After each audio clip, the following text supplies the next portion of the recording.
जय हिंद व्यूअर्स, स्वागत है आपका त्रिशूल डिफेंस एकेडमी में। तो जैसा कि एनडीए का एग्जाम आने वाला है तो हम कुछ सीरीज को लेकर के आए हैं जिनमें हम उन क्वेश्चन को करा रहे हैं जो कि एनडीए के लिहाज से बहुत ही ज़्यादा इंपॉर्टेंट है और ये क्वेश्चंस आपके अपकमिंग एग्जामिनेशन के लिए बहुत ही इंपॉर्टेंट साबित होने वाले हैं। तो जहाँ जहाँ भी प्रॉपरली अगर ट्रिक्स लगती है तो वो वहाँ पर मैं बताता जाऊँगा। तो आज के क्लास की शुरुआत करते हैं। लगभग कुछ स्पेशल टॉपिक्स यहाँ मैंने लिए हैं पर्टिकुलर, जहाँ से क्वेश्चंस को मैं बताऊँगा। तो सबसे पहला क्वेश्चन हम करने जा रहे हैं जो कि मैंने लिया है क्वाड्रेटिक इक्वेशन से, और ये क्वेश्चन है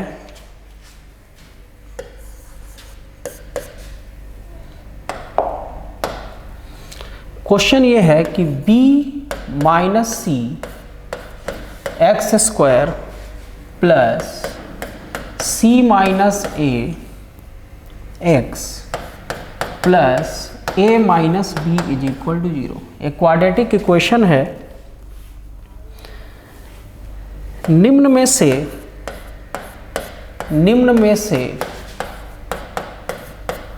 कौन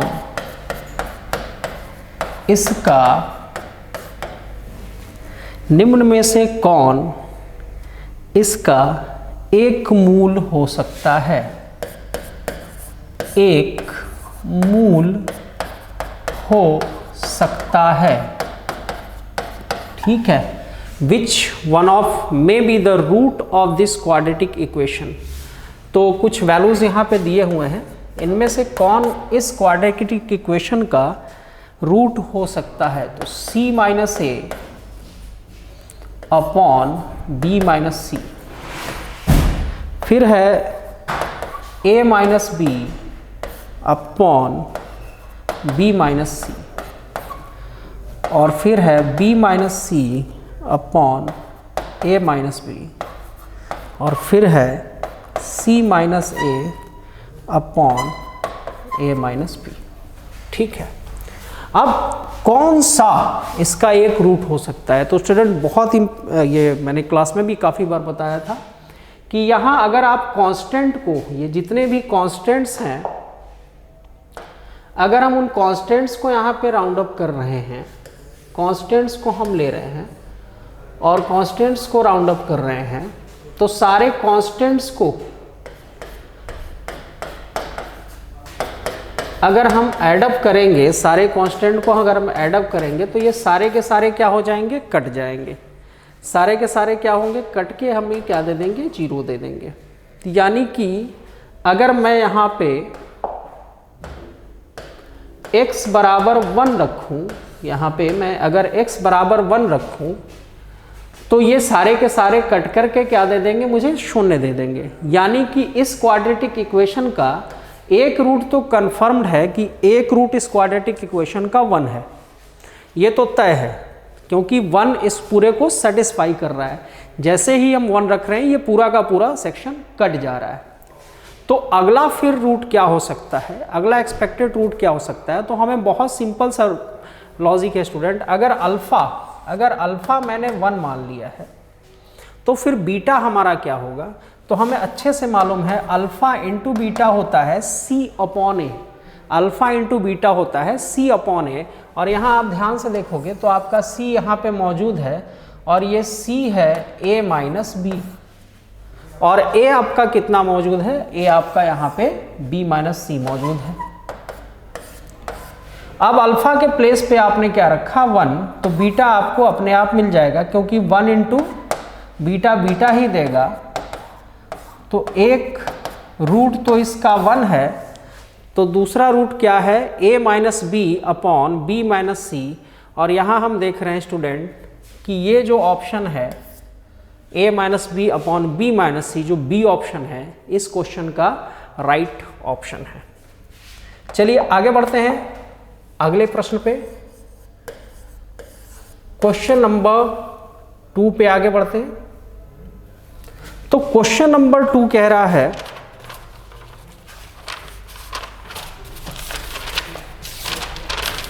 ये स्टूडेंट मोस्ट इंपॉर्टेंट क्वेश्चन है और काफ़ी बार ये एग्जामिनेशन में रिपीटेड क्वेश्चन है। एग्जामिनेशन का ये रिपीटेड क्वेश्चन है स्टूडेंट, बहुत इंपॉर्टेंट है। तो इसको हम समझेंगे कि ये कैसे बनता है। तो 1 minus x upon 1 plus x का होल स्क्वायर के प्रसार में, ठीक है, प्रसार का मतलब होता है एक्सपेंशन, के प्रसार में x4 का गुणांक हमें बताना है। गुणांक मतलब coefficient of x to the power 4 आपको बताना है। In this expansion you have to find the coefficient of x to the power 4, ठीक है, x टू द पावर 4 का आपको गुणांक बताना है। तो बहुत सिंपल सी लॉजिक है। एक्सपेंशंस क्लासेस में काफ़ी बार मैंने डिस्कस किया है, काफ़ी बार बताया है। 1 माइनस एक्स का होल स्क्वायर, ये जब ऊपर जाएगा तो 1 प्लस एक्स का पावर कितना दे देगा मुझे, -2 दे देगा। और जैसा कि हमें अच्छे से मालूम है 1 plus X to the power -2 का जो एक्सपेंशन, जो विस्तार होता है वो होता है 1 minus 2x plus 3x square minus 4x cube plus 5x4 minus dot dot dot dot. अच्छा, यहाँ पे मैं 4 पे आके रुक चुका हूँ। मैं यहाँ पे आकर के 4 पे, आप देखेंगे थोड़ा सा ध्यान से यहाँ पे, तो ये 4 पे मैं आकर के x टू द पावर 4 पे आकर के मैं रुक गया हूँ। रीज़न इसका क्या है, कारण इसका क्या है, क्योंकि मुझे जो गुणांक लेना है, जो कोफिशिएंट लेना है वो x टू द पावर 4 का ही लेना है, इसीलिए मैं यहाँ पे आके रुक गया, ठीक है, क्योंकि इसके आगे लिखने का कोई मतलब नहीं है। अब इसको जब हम ओपन करेंगे तो ये मुझे देने वाला है 1 minus 2x plus x square, a minus b का होल स्क्वायर पे खोल दिया, a square minus 2ab plus b square, और इसके बगल में इसके एक्सपेंशन को मैंने लिख लिया 1 minus 2x plus 3x square minus 4x cube plus 5x4 minus dot dot dot, ठीक है।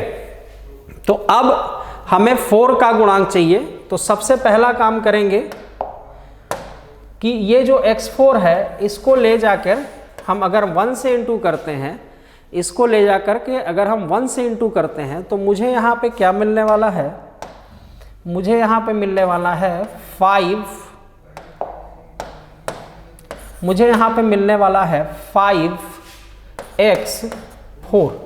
इसको मैंने क्या किया कि इस पोर्शन को किसके साथ इंटू किया, 1 के साथ, तो मुझे 5x4 एक गुणांक मिल चुका है।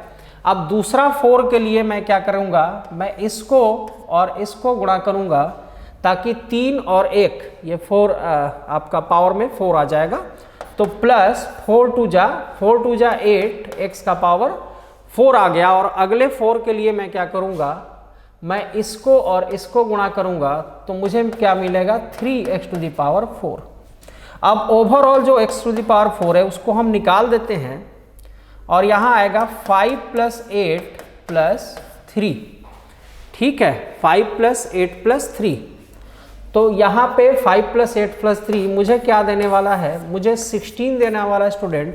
तो मेरा ये आंसर हो चुका है, मेरा आंसर क्या आएगा, 16 आएगा, 16 आएगा। तो इस प्रश्न का आंसर जो सही उत्तर है वो क्या है स्टूडेंट, वो है 16 या 16। अब आगे बढ़ते हैं, अगले प्रश्न की ओर रुख करते हैं। ये प्रश्न हमारा लॉग से रिलेटेड है, लॉग से संबंधित है।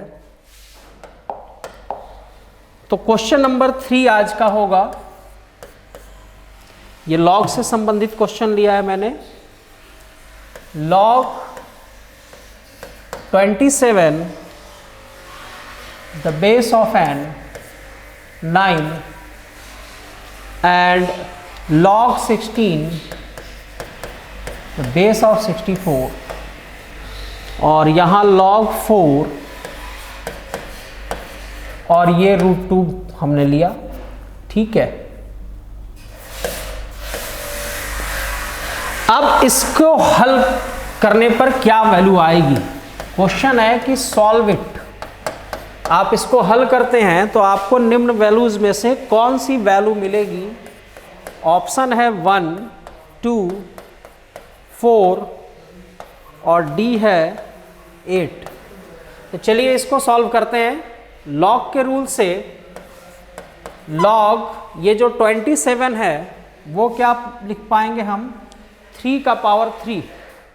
27 को हमको क्या लिखना है 3 का पावर 3 और 9 को क्या लिखेंगे 3 का पावर 2 इनटू यहाँ हम वही काम करेंगे 16 को 4 का स्क्वायर और 64 को 4 चौका 16 चौक 64 लिख सकते हैं, 4 का पावर 3 लिख सकते हैं और 16 को 4 का पावर 2 लिख सकते हैं अपॉन लॉग। उसी तरह से हम इस हाफ को आगे ला सकते हैं और log 4 2 लिख सकते हैं।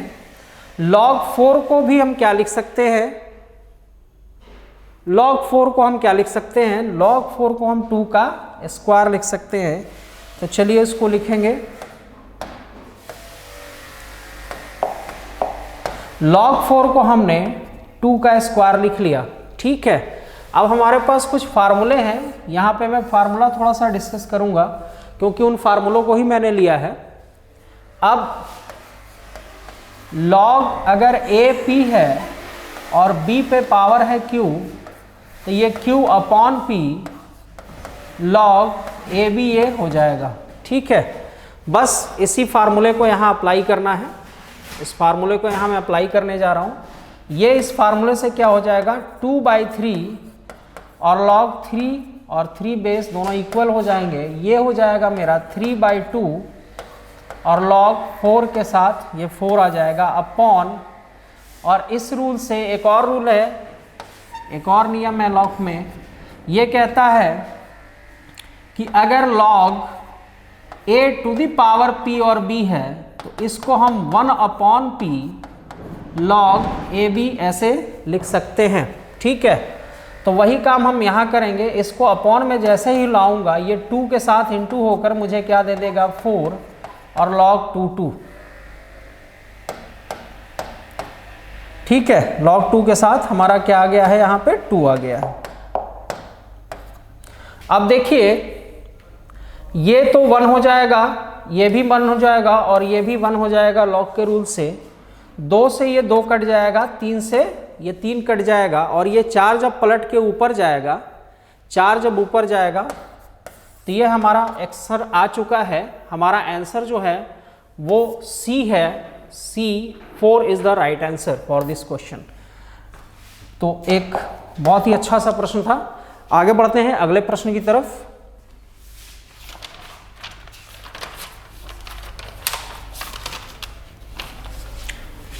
क्वेश्चन नंबर 4 ये आज का हमारा है।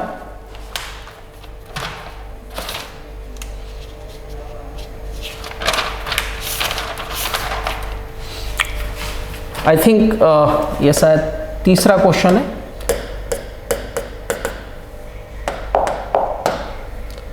तो ये थर्ड क्वेश्चन हो गया। तो आगे हम बढ़ते हैं। तो ये हमारा जो नेक्स्ट क्वेश्चन है इसमें 1 -3 2 और 2 -8 और 5 और 4 और 2 और लेम्डा। ठीक है, तो इस पे हम आते हैं। तो इसमें क्वेश्चन ये कहा जा रहा है हमसे, क्वेश्चन ये कहा जा रहा है कि ये एक व्युत्क्रमणीय आव्यूह नहीं है, ये एक व्युत्क्रमणीय आव्यूह नहीं है, मतलब ये नॉन इन्वर्टिबल मैट्रिक्स है। ये कौन सा मैट्रिक्स है, ये नॉन इन्वर्टिबल मैट्रिक्स है। तो नॉन इन्वर्टिबल मैट्रिक्स अव्युत्क्रमणीय आव्यूह, जैसा कि हम जानते हैं एक सिंगुलर मैट्रिक्स होता है और सिंगुलर मैट्रिक्स का जो मॉड होता है, जैसे मान लो इसको A मैंने माना, तो A का जो मॉड यानी डिटर्मिनेंट होता है वो क्या होता है नॉन इन्वर्टिबल मैट्रिक्स के लिए, वो क्या होता है, वो 0 होता है। तो इसको बहुत सिंपल है, लेम्डा की वैल्यू निकालनी है तो इसका हमने डिटर्मिनेंट ले लिया यानी कि मॉड ले लिया। और इसको मॉड को क्या करना है, हमें शून्य करना है, और शून्य करके इसको हम सॉल्व कर लेंगे। हमारा आंसर आ जाएगा 1 minus 8 lambda minus 10 plus 3 2 lambda minus 20 plus 2 4 plus 32 is equal to 0। एक बार फिर से मैं इसको समझा दे रहा हूं। इसको मैंने 1 से खोला, 1 जैसे नॉर्मली आप डिटर्मिनेंट पे ओपन करते हो, लेमडा इंटू हुआ माइनस 8 लेमडा 5 2 जा 10 plus 3 and then 2 lambda minus 20 and then 2 and then 4 32।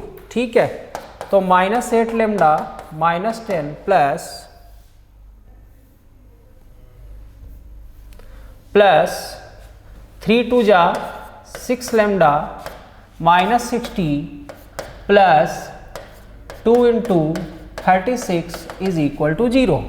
अब ये मुझे दे देगा माइनस 2 लेमडा, ठीक है, ये 70 देगा और ये 72 देगा। तो minus 2 lambda plus 2 is equal to 0 which imply that 2 is equal to 2 lambda. ये कैंसिल हो जाएगा, तो लेमडा की वैल्यू कितनी आ चुकी है, 1 आ चुकी है। तो स्टूडेंट बहुत ही ये ईजी सा एक प्रश्न था, और जब भी सिंगुलर या नॉन इन्वर्टिबल ऐसे मैट्रिसेस वाले क्वेश्चन आते हैं तो वहाँ पे आपको कुछ करना नहीं होता है, वहाँ पे कोई ना कोई एक अननोन वैल्यू वहाँ पे रखी होती है, उसी अननोन वैल्यू को हमें फाइंड करना होता है, हमें निकालना होता है। आगे बढ़ते हैं अगले प्रश्न की तरफ। आज का जो अगला प्रश्न है हमारा,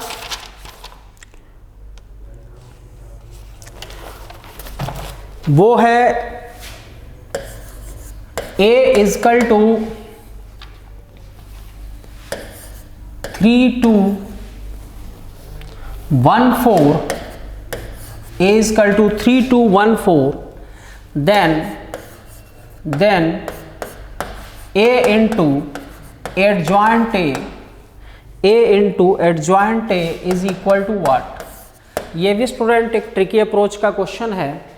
सबसे पहले इसके फार्मूले को हम लिख देते हैं, a इंटू एडजॉइंट a ये होता है मॉड a इंटू आई।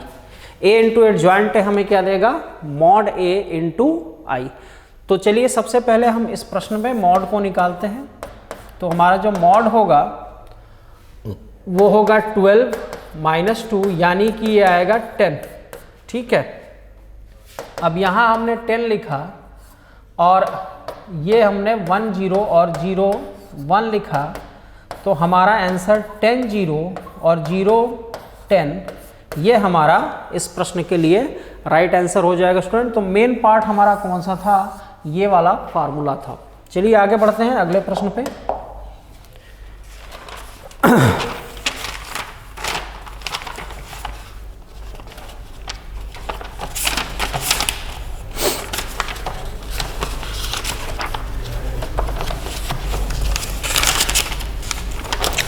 आज का जो अगला प्रश्न है वो ट्रिगो से मैंने लिया है, चूंकि ये रिपीटेड क्वेश्चन है, काफी बार एग्जामिनेशन में आता है ये, तो इंपॉर्टेंट सेक्शन है। tan theta plus sec theta is equal to 4, then sin theta is equal to what, यानी कि sin थीटा की वैल्यू कितनी हो रही है। ठीक है, ऑप्शन है 8/17, 8/15, 15/17, 23/32। चलिए इसको हल करते हैं। बहुत ही इजी सा प्रश्न है, बहुत आसानी से हम हल कर सकते हैं। तो स्टूडेंट ये question sec plus tan theta के साथ भी आ सकता है और कॉसेक प्लस कॉट थीटा के साथ भी ये आता है। ठीक है, इसको ब्रेक कैसे करना है, इसको तोड़ना कैसे है, उसको मैं बता दे रहा हूँ, दोनों के लिए बता दे रहा हूँ। फिलहाल जहाँ पे है हमारा sec theta plus tan theta है, तो हमारा टारगेट किस पे होगा, हमारा टारगेट इसी पे होगा, सेक थीटा और tan थीटा पे हम आते हैं। तो सबसे पहले ये लिखना है sec theta plus tan theta, मान लो sec theta plus tan theta अगर x है, मान लो sec theta plus tan theta अगर x है, तो फिर इसको अगर हमने नीचे लेकर के हम आ रहे हैं sec theta upon one upon sec theta plus tan theta हम लेकर आ रहे हैं, तो ये क्या हो जाएगा 1 अपॉन x हो जाएगा। अब यहाँ पे ऊपर नीचे हमको रेशनलाइज करना है, किससे रेशनलाइज करना है, sec theta minus tan theta से ऊपर भी इंटू करना है और नीचे भी इंटू करना है, तो ये क्या हो जाएगा sec square theta minus tan square theta is equal to 1/x। तो यहाँ से हम ये चीज़ पा रहे हैं, अब ध्यान से देखिए इस चीज़ को, यहाँ से हम ये चीज़ पा रहे हैं कि ये वाला पूरा पोर्शन हमारा क्या हो जाएगा 1 हो जाएगा, तो sec theta minus tan theta क्या होगा 1/x होगा। ठीक है, तो अगर ऐसा केस हमें मिल रहा है स्टूडेंट, तो हमें सिर्फ इतना जानना है कि if sec theta plus tan theta is equal to x, तो फिर sec theta minus tan theta is equal to फिर क्या होना है 1 अपॉन x, ऑलवेज रहेगा, ऑलवेज रहेगा। तो चलिए अब हम इस प्रश्न पे आते हैं, इस क्वेश्चन पे हम आते हैं। हमारा क्वेश्चन क्या था कि यहाँ पे tan theta plus sec theta कितना है 4 है, तो हमको निकालना क्या है, हमको वैल्यूज किसकी निकालनी है, यहाँ पे sin थीटा की निकालनी है। तो चलिए इसको बनाते हैं। तो sec theta plus tan theta अगर 4 है, तो फिर sec theta minus tan theta कितना हो जाएगा 1/4। अभी अभी हमने इस फार्मूले को देखा है, ये कैंसिल कर दिया तो हमारा 2 sec थीटा हो जाएगा 1/4। ठीक है, तो 2 sec थीटा हो जाएगा 16 17/4। ये इंप्लाई करेगा sec थीटा कितना आ जाएगा 17/8। sec थीटा की वैल्यू कितनी आ जाएगी 17/8। तो चलिए sec थीटा की वैल्यू हमें आ चुकी है यहाँ पे, तो sec थीटा की वैल्यू आ चुकी है कितना 17/8। तो क्या हम cos थीटा को निकाल पाएंगे? जी हाँ, बिल्कुल cos थीटा को निकाल पाएंगे। तो sec थीटा हमें क्या मिल चुका है, sec थीटा हमें मिल चुका है 17/8। तो क्या ये cos थीटा हमारा हो जाएगा 8/17। अब हम यहाँ पे पहुँचते हैं A, B और C। तो cos theta base upon hypotenuse होगा, जब पाइथागोरस से हम इसको सॉल्व करेंगे तो इसको 15 पाएंगे। तो उसी तरह से आपका sin थीटा क्या हो जाएगा, sin theta perpendicular upon hypotenuse होता है, तो ये 15 आपका कितना हो जाएगा 17 हो जाएगा। तो sin थीटा की हमें वैल्यू मिल चुकी है। आगे बढ़ते हैं अगले प्रश्न पे।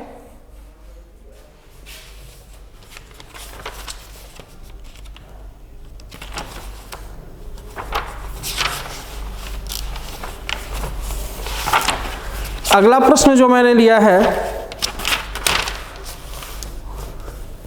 वो लिया है कोऑर्डिनेट ज्योमेट्री से, स्ट्रेट लाइन से। तो एक स्ट्रेट लाइन यहां पे दी हुई है 2x plus 3y plus 1 is equal to 0। ये स्ट्रेट लाइन दी हुई है। ठीक है, ये रेखा जो है दी हुई है, गिवन है। एक दूसरी रेखा को निकालना है। Find the equation of line, find the equation of line parallel to the line and passes through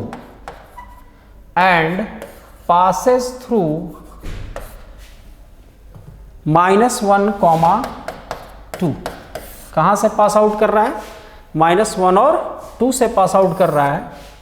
तो ये बहुत सिंपल सा क्वेश्चन होता है स्टूडेंट। अब चूंकि ये प्रीवियस ईयर में काफ़ी बार रिपीटेड ये क्वेश्चन हो चुके हैं, तो आज की थीम वही रखी गई है कि आप छोटे क्वेश्चन को भी इग्नोर नहीं कर सकते हैं।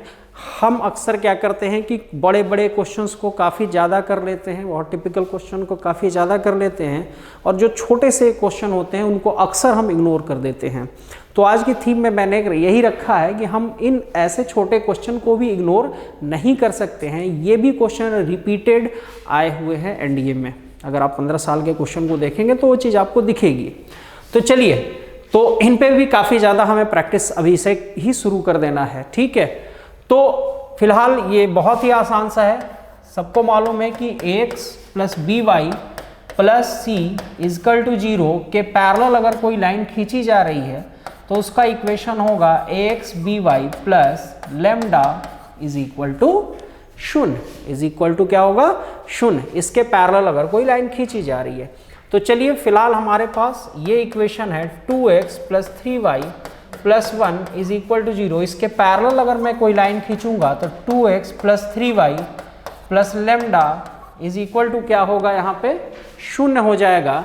अब हम यहाँ पे इससे गुजार देते हैं, इससे पास आउट करते हैं, तो यहाँ से पास आउट करेंगे तो ये -2 plus 6 plus lambda is equal to 0 आ जाएगा, क्योंकि हमने जहाँ से ये पास कर रही थी लाइन वहाँ से इसको पास कराया है और x की जगह -1 रखा है, तो -2 और 3 2 जा 6, ठीक है। तो यहाँ पे 4 plus lambda is equal to 0 which imply that lambda is equal to -4। बस आपको कुछ खास नहीं करना है, यहाँ पे जहाँ पे माना है आपने लेमडा, यहीं पे ये जो माना हुआ है यहीं पे ले जा करके आपको ये -4 को रख देना है। तो आपका आंसर सामने आ जाएगा 2x plus 3y minus 4 is equal to 0। तो इस लाइन के पैरेलल हम दूसरी लाइन खींच चुके हैं जिसका इक्वेशन है 2x plus 3y minus 4 is equal to 0। तो चलिए आगे बढ़ते हैं अगले कुछ प्रश्नों पे।